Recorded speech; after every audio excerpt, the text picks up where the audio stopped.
السلام علیکم ورحمۃ اللہ وبرکاتہ نحمده ونصلی علی رسولہ الکریم رب اشرح لی صدری ویسر لی امری واحلل عقدۃ من لسانی یفقہوا قولی رب زدنی علما اللہم انی اسألک علما نافعا ورزقا واسعا وقلبا شاکرا ولسانا ذاکرا وعملا متقبلا۔ تفسیر سورۃ الطلاق، آیت نمبر 6 اور 7، دو آیتوں کی تفسیر۔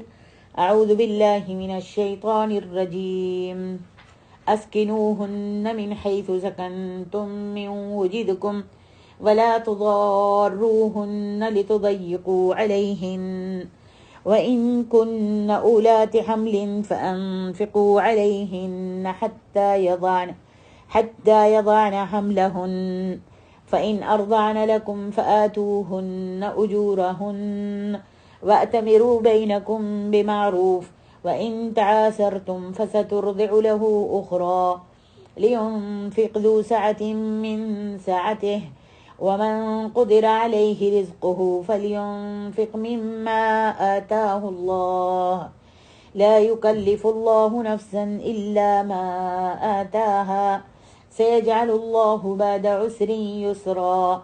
اللہ سبحانہ وتعالیٰ نے اپنے بندوں کو حکم دیتے ہوئے فرمایا ہے کہ جب ان میں سے کوئی اپنی بیوی کو طلاق دے، یعنی مردوں میں سے جب کوئی اپنی بیوی کو طلاق دے تو طلاق کی عدت پورے ہونے تک اس کو اپنے گھر میں رکھے۔ ارشاد باری تعالیٰ ہے اسکنوہن من حیث سکنتم من وجدکم، تم ان کو رکھو جہاں تم خود رہتے ہو، اپنی حیثیت کے مطابق، جہاں تم خود رہتے ہو وہیں پر اپنی حیثیت کے مطابق ان کو رکھو، اپنی حیثیت کے مطابق ان کو رکھو۔ حضرت ابن عباس اور دیگر کئی ائمہ تفسیر نے فرمایا ہے کہ من وجدکم کے معنی ہیں اپنے مقدور کے مطابق، اپنی استطاعت کے مطابق۔ حتیٰ کہ امام قتادہ کہتے ہیں کہ اگر تمہارے پاس ایک گوشہ ہو تو اسے بھی اسی گوشے میں اپنے ساتھ رکھو۔ ارشاد باری تعالیٰ ہے، اللہ اکبر، فرمایا کہ مطلقہ عورت کی عدت کے دوران اس کی رہائش اور اس کی خوراک و پوشاک کا سارا خرچہ جو ہے طلاق دینے والے مرد کے ذمے ہے۔ اس کی مثال اللہ کے نبی صلی اللہ علیہ وسلم کے زمانے میں ملتی ہے، اور وہ قصہ یہ تھا کہ فاطمہ بنت قیس کے خاوند عمرو بن حفظ نے جب اپنی بیوی کو تیسری طلاق دی تو اس وقت وہ خود شام کے علاقے میں تھے، وہ جو تھے ان کے خاوند شام کے علاقے میں تھے۔ فاطمہ بنت قیس نبی علیہ الصلاۃ والسلام کے پاس آئی اور ان کو اس نے یہ معاملہ بتایا کہ شام سے میرے شوہر نے مجھ کو طلاق بھیج دی ہے، تو آپ نے اس کو حکم دیا کہ وہ اپنی عدت شریک کے گھر میں گزارے۔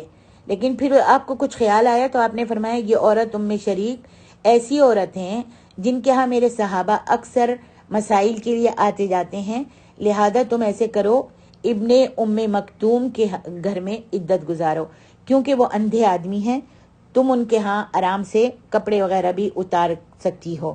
اور ایک روایت میں ہے کہ تم اپنے چچا ابن مکتوم کے ہاں چلی جاؤ۔ اور حضرت عائشہ رضی اللہ عنہا نے فرمایا فاطمہ بنت قیس اللہ سے نہیں ڈرتی، جو کہتی ہے کہ جس عورت پر طلاق بائن پڑے اس کے لیے نہ رہائش ہے اور نہ نفقہ، یعنی خوراک و پوشاک۔ یہ حدیث بخاری کی ہے۔ فاطمہ بنت قیس کا قصہ تقریباً سب کتب احادیث میں مذکور ہے، لیکن ان کی عدت گزارنے اور نفقے کا قصہ بالکل اضطراری نوعیت کا تھا۔ یہ ایک درست مزاج اور زبان دراز خاتون تھی۔ جب طلاق مغلظہ واقع ہوئی اس وقت ان کا خاوند شام میں تھا۔ تیسری طلاق کے بعد چونکہ خاوند کا حق رجوع ختم ہو جاتا ہے اور وہ اس کی بیوی نہیں رہتی، لہذا یہ مسئلہ بذات خود مختلف فی ہے کہ طلاق مغلظہ کے بعد سکن اور نفقہ واجب بھی ہے یا نہیں۔ تاہم جمہور علماء کی یہی رائے ہے کہ پوری عدت کے دوران سکن، گھر اور نان نفقہ جو ہے وہ واجب ہے۔ فاطمہ بنت قیس کا گھر جنگل میں تھا جہاں آس پاس مکانات نہیں تھے، لہذا وہاں مال اور عزت دونوں باتوں کا خطرہ تھا۔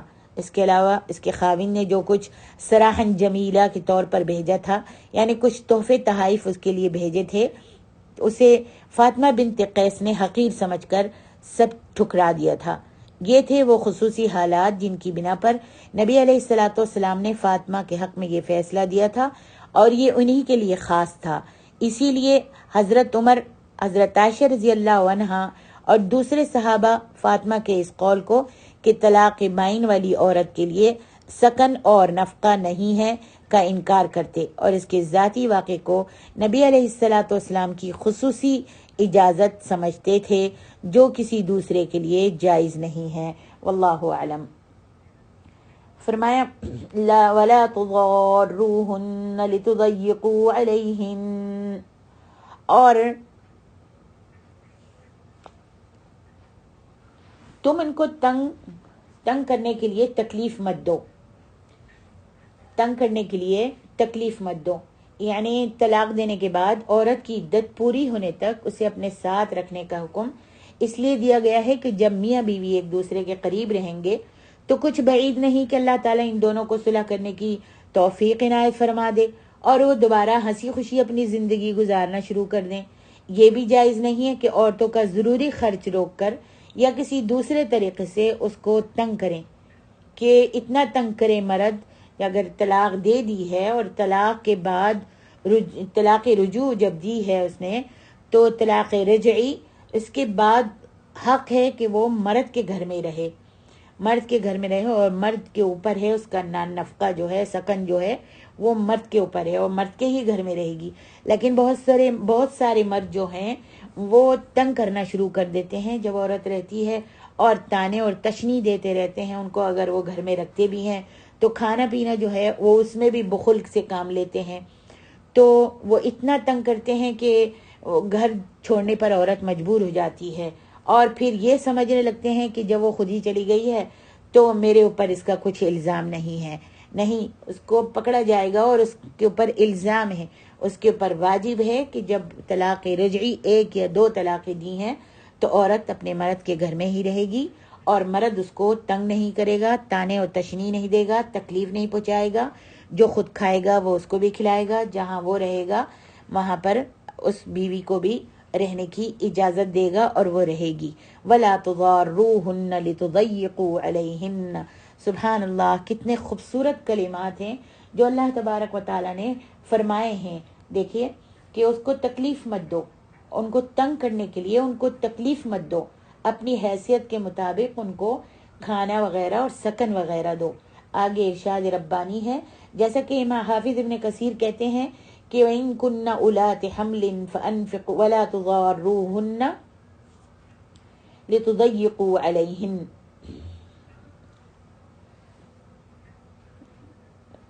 اور آگے ارشاد ربانی ہے وَإِن كُنَّ أُولَاتِ حَمْلٍ فَأَنفِقُوا عَلَيْهِنَّ حَتَّى يَضَعْنَ حَمْلَهُنَّ۔ اگر وہ حمل سے ہوں تو ان کا خرچ دیتے رہو یہاں تک کہ وہ اپنے حمل سے فارغ ہو جائیں، یعنی بچہ پیدا ہو جائے۔ یہ حکم بائنہ عورت، یہ حکم بائنہ عورت کے لیے ہے۔ بائنہ طلاق جو 2 طلاقوں کے بعد جو 2 طلاقیں، پہلی اور دوسری طلاق جو دی جاتی ہے اس کو طلاق رجعی کہا جاتا ہے، اور تیسری طلاق کے بعد عورت یہ طلاق بائنہ کہلاتی ہے۔ یہ حکم بائنہ عورت کے لیے ہے کہ اگر وہ حمل سے ہو تو وضع حمل تک اس کو خرچہ دیا جائے، اور اس کی دلیل یہ ہے کہ طلاق رجعی میں تو خرچہ دینا ہر حال میں واجب ہے، یعنی ایک طلاق دی ہے یا دوسری طلاق دی ہے، یہ طلاق رجعی کہلاتی ہے، اور اس میں تو واجب ہے مرد کے اوپر خرچہ دینا اور سکن دینا، خواہ وہ حاملہ ہو یا نہ ہو، ہر حال میں واجب ہے، خواہ وہ حاملہ ہو یا حاملہ نہ ہو۔ بہرحال ارشاد ربانی ہے فَإِنْ أَرْضَعْنَ لَكُمْ، پھر اگر وہ بچے کو تمہارے لیے دودھ پلائیں، جب وہ بچے کو جنم دیں اور وہ مطلقہ ہوں تو عدت پوری ہونے سے وہ بائنہ ہو جائیں گی، اور اس صورت میں بھی وہ بچے کو دودھ پلا سکتی ہیں اور دودھ پلانے کی اجرت لے سکتی ہیں، لیکن ابتدائی دودھ پلانے کے بعد کہ بچے کے لیے غالباً زندگی بسر کرنے کے لیے صرف وہی غذا ہوتی ہے، یعنی دودھ ہی، اور اگر وہ دودھ پلائیں تو وہ اجر مثل کی مستحق ہوں گی۔ وہ بچے کے باپ یا وارث سے معاہدہ کر سکتی ہیں کہ وہ اسے کتنی اجرت دے گا۔ اسی لیے اللہ تعالیٰ نے فرمایا فَإِنْ أَرْضَعْنَ لَكُمْ فَآتُوهُنَّ أُجُورَهُنَّ، پھر اگر وہ بچے کو تمہارے لیے دودھ پلائیں تو انہیں ان کی اجرت دے دو۔ اور فرمایا وَأْتَمِرُوا بَيْنَكُمْ بِمَعْرُوفٍ، اور بچے کے بارے میں پسندیدہ طریقے سے اپنے درمیان موافقت رکھو، اپنے معاملات دستور کے مطابق اچھے طریقے سے طے کر لو اور ایک دوسرے کو نقصان نہ پہنچاؤ، جیسا کہ سورۃ بقرہ میں بھی اللہ تعالیٰ فرماتے ہیں لا تضار والدۃ بولدها ولا مولود له بولده، نہ تو ماں کو اس کے بچے کے سبب تکلیف دی جائے اور نہ باپ کو اس کے بچے کی وجہ سے تنگ کیا جائے۔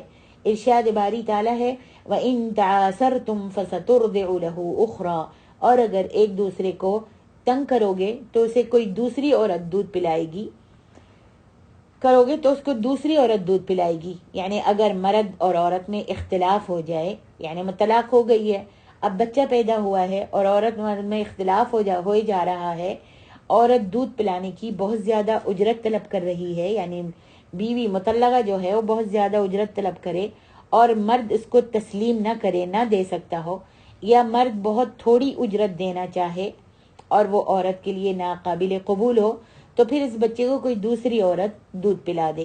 اور اگر بچے کی ماں بھی اس اجرت پر راضی ہو جائے جو کسی دوسری عورت کے ساتھ طے کی گئی ہو، تو وہ اپنے بچے کو دودھ پلانے کی زیادہ حقدار ہے۔ فرمایا فَإِنْ أَرْضَعْنَ لَكُمْ فَآتُوهُنَّ أُجُورَهُنَّ۔ اس آیت اور اگلی آیت سے کچھ باتوں سے ہم مستفاد ہوتے ہیں۔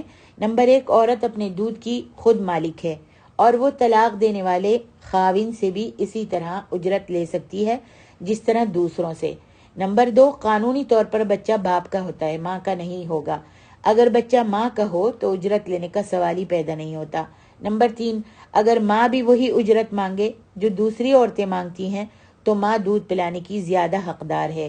نمبر 4، اگر ماں کسی بیماری یا کمزوری کی وجہ سے دودھ پلانے سے انکار کر دے یا اجرت اتنی زیادہ مانگے جو اس کے خاوند کی استطاعت یا معروف رواج سے زیادہ ہو تو باپ کسی دوسری عورت سے بھی دودھ پلوانے کی خدمت لے سکتا ہے۔ نمبر 5، طلاق کے بعد اگر فریقین میں تلخی اور رنجش بڑھتی جا رہی ہے، باقی رہ گئی ہو، تب بھی بچے کی تربیت کے سلسلے میں ماں اور باپ کو بچے کی اور ایک دوسرے کی بھلائی ہی سوچنی چاہیے۔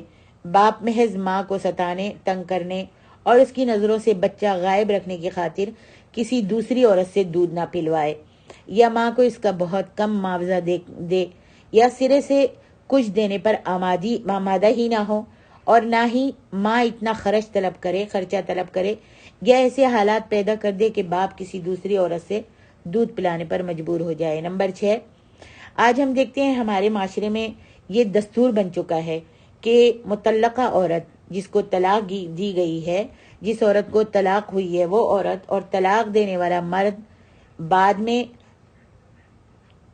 آخر دم تک ایک دوسرے کے سامنے نہیں آتے، ایک دوسرے سے بات چیت نہیں کرتے، اس طلاق کے مسئلے کو اپنی غیرت کا مسئلہ بنا لیتے ہیں، بلکہ بسا اوقات مرد اور عورت کے خاندان میں بغض و عداوت جو ہے وہ چلتی جاتی ہے آخر تک۔ شرعاً ان باتوں کا کوئی جواز نہیں ہے، ہماری شریعت میں ان باتوں کا کوئی جواز نہیں ہے۔ اس سلسلے میں بالخصوص وَأْتَمِرُوا بَيْنَكُمْ بِمَعْرُوفٍ کے الفاظ جو ہیں وہ قابل توجہ ہیں۔ جیسا کہ آپ سب کو معلوم ہے اور آپ سب نے سورۃ الاحزاب میں پڑھا ہے، زید بن حارثہ نے جب حضرت زینب کو طلاق دے دی، زید بن حارثہ نے حضرت زینب کو، جو نبی علیہ الصلوۃ والسلام کی پھوپھی ذات تھیں، ان کو جب طلاق دے دی زید بن حارثہ نے، تو نبی علیہ الصلوۃ والسلام نے حضرت زید کو ہی بھیجا تھا اور کہا تھا جاؤ میرا پیغام لے کے حضرت زینب کے پاس جاؤ، میری شادی کا پیغام لے کے حضرت زینب کے پاس جاؤ۔ تو نبی علیہ الصلوۃ والسلام نے تو زید نے تو کوئی تعلق ہی نہیں کی، اور وہ نبی علیہ الصلوۃ والسلام کا پیغام لے کر حضرت زینب کے پاس گئے تھے۔ اللہ اکبر۔ آگے ارشاد ربانی ہے لِيُنْفِقْ ذُو سَعْةٍ مِّن سَعْتِهِ، صاحب وسعت کو اپنی وسعت کے مطابق خرچ کرنا چاہیے۔ بچے پر اس کے والد یا وارث کو اپنی استطاعت کے مطابق خرچ کرنا چاہیے. وَمَنْ قُدِرَ عَلَيْهِ رِزْقُهُ فَلْيُنْفِقْ مِمَّا آتَاهُ اللَّهُ. اور جس کے رزق میں تنگی ہو تو جتنا اللہ نے اس کو دیا ہے اس کے موافق خرچ کرے. اللہ کسی پر ذمہ داری کا بوجھ نہیں ڈالتا مگر اس کے مطابق جو اللہ تعالیٰ نے اس کو دیا ہے. جیسا کہ اللہ تعالیٰ سورۃ البقرہ میں فرماتے ہیں لا یکلف اللہ نفسا الا وسعها. اللہ تعالیٰ کسی شخص پر اس کی طاقت سے بڑھ کر ذمہ داری کا بوجھ نہیں ڈالتے. اللہ اکبر. لا یکلف اللہ نفسا الا وسعها. اس آیت میں اللہ تعالیٰ دوبارہ اس سلسلے میں فیاضی سے کام لینے کی ترغیب دے رہے ہیں کہ ہر باپ جو ہے اپنی مقدور کے مطابق ماں کو دودھ پلانے کی اجرت ادا کرے، خواہ وہ مالدار ہو یا تنگ دست ہو، غریب ہو. اور اگر تنگ دست ہے، غریب ہے تو بھی اپنی حیثیت کے مطابق خرچہ دینے میں بخل سے کام نہ لے. اور اگر وہ بخل سے کام نہیں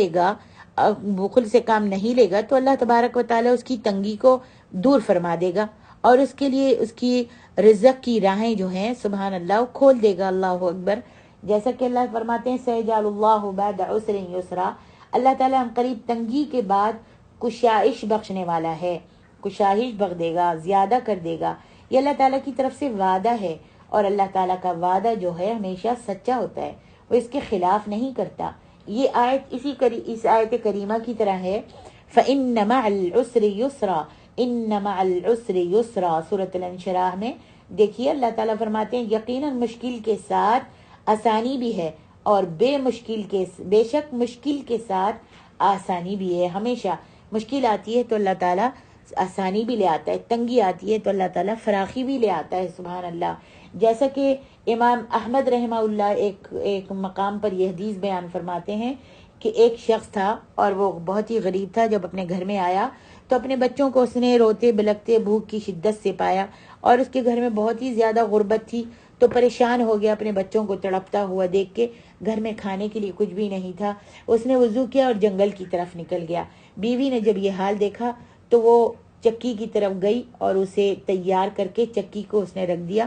پھر اس نے اپنے تندور کو بھڑکایا یعنی اس میں آگ لگائی اور دیگچا جو تھا اس کو پتیلی کو اس نے چولہے کے اوپر رکھ دیا پانی ڈال کر. پھر بیٹھ گئی وہ بھی جانماز پر اور اللہ سے دعائیں کرنے لگی اے اللہ ہمیں رزق عطا فرما، اللہم ارزقنا اللہم ارزقنا. ایسے ہی اس کا شوہر بھی جنگل میں جا کر جانماز بچھا کر بیٹھ گیا اور اللہ سے دعائیں مانگنے لگا اللہم ارزقنا اللہم ارزقنا. پھر کچھ تھوڑی دیر کے بعد جب وہ واپس آیا تو اس نے بیوی کو کہا کہ کیا میرے جانے کے بعد کوئی واقعہ، کچھ کھانے پینے کا سامان کچھ میسر ہوا، کچھ آیا؟ تو اس کی بیوی جو تھی اس نے چکی کا ٹب اٹھایا تو دیکھا کہ چکی کا ٹب جو ہے وہ بھر گیا ہے اور تندور کی طرف گئی تو اسے بھی اس نے بکری کی بھنی ہوئی رانوں سے بھرا ہوا پایا. اور ایک روایت میں آتا ہے کہ اس نے جو دیگچی رکھی تھی اس میں ہنڈی اس کی پک رہی تھی اور گوشت پک رہا تھا. اللہ اکبر. جب اس کا خاوند نے جب دیکھا تو اللہ اکبر اس کی بیوی نے جب یہ سب چیزیں اٹھائی اور ڈھکنا اٹھایا وہ چکی کی طرف گیا اور پاٹ اٹھا لیا اور دیکھا کہ وہاں سے روٹیاں پک رہی ہیں اور یہاں پر چکی میں آٹا بن رہا ہے اور سبحان اللہ پتیلی میں کھانا پک رہا ہے. تو وہ فوراً نبی علیہ الصلوۃ والسلام کے پاس گیا اور اس کا ذکر کیا تو آپ نے فرمایا اما انه لو لم يرفعها لم تزل تدور الى يوم القیامہ. اللہ اکبر. ہاں اگر وہ اس پاٹ کو نہ اٹھاتا اور اس ڈھکن کو نہ کھولتا تو قیامت کے دن تک وہ چکی جو تھی گھومتی رہتی اور کھانا جو تھا تمہارے لیے اللہ سبحانہ و تعالیٰ کی طرف سے آتا رہتا. اللہ اکبر اللہ اکبر.